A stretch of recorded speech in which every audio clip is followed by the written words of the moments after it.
All right, let's talk about a feeling I'm pretty sure you've had lately. We're going to dive into this huge, kind of quiet rebellion that's happening right under our noses. It's this personal escape from the very platforms that, let's be honest, used to define our social lives.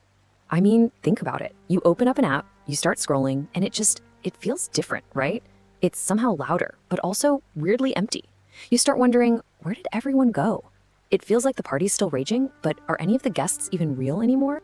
Well, there's actually a name for this whole thing. Posting zero.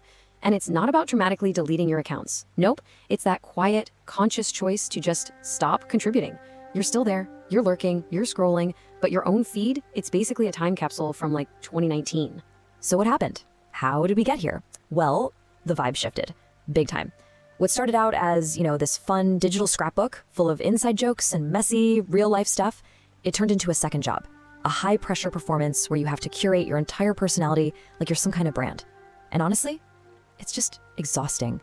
And look, this isn't just a vibe or a feeling. It's a real measurable trend. We're talking about a nearly 10% drop in social media use. And get this, it's being led by Gen Z, the very generation that grew up with this performative internet.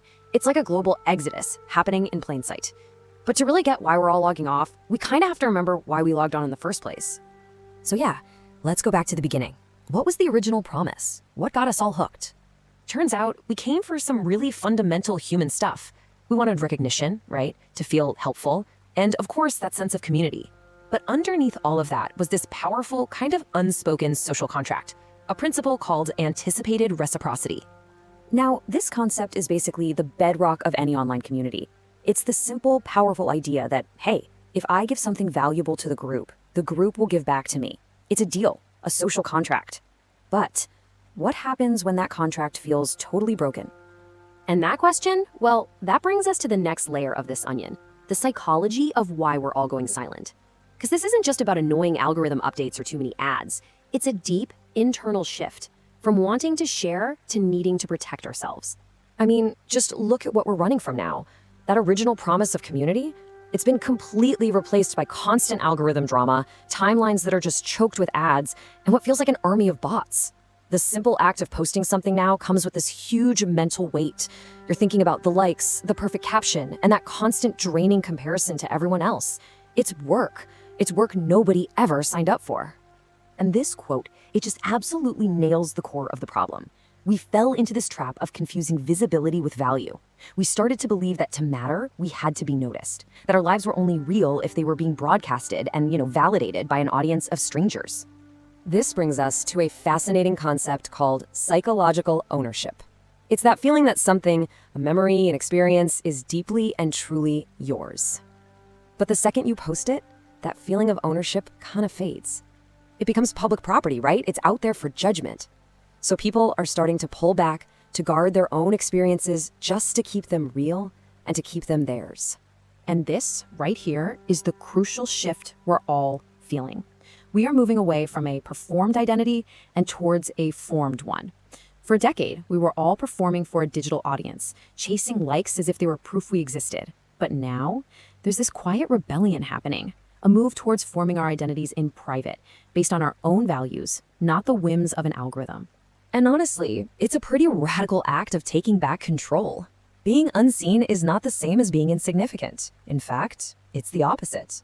It's the space where we can actually form our identity, not just perform it, authentically, quietly, and without the pressure of an audience. Okay, but this whole internal shift, it's not happening in a vacuum. It's actually part of a much bigger story. It's about the external systemic forces that are pretty much designed to make us feel powerless. Because what if that feeling of powerlessness isn't just in your head? What if choosing silence isn't just some personal preference, but a completely rational response to a system that feels inescapable, maybe even rigged against you? Yeah, researchers actually have a name for this too. They call it digital resignation. It's that feeling you get deep down, that you want to control your online data, you want privacy, but you feel completely unable to do it. You've basically accepted that you have no control. And it's not apathy, it's futility. It's feeling like you've already lost the game.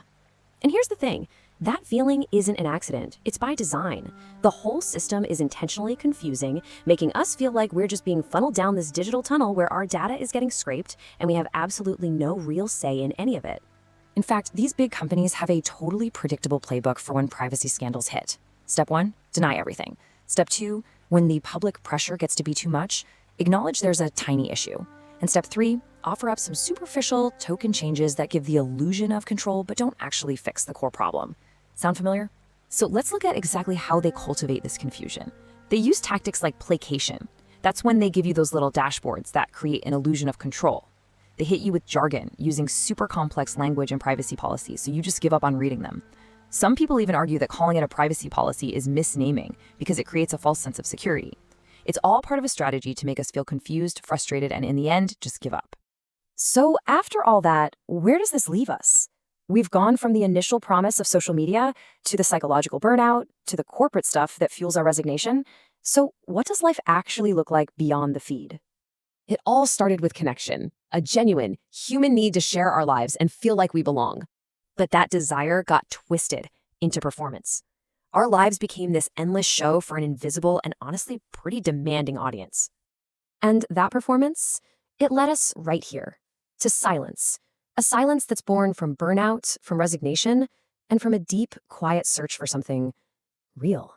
Because in the end, this whole thing isn't really about quitting an app. It's about logging back into our own lives. And that leaves us with one last big question.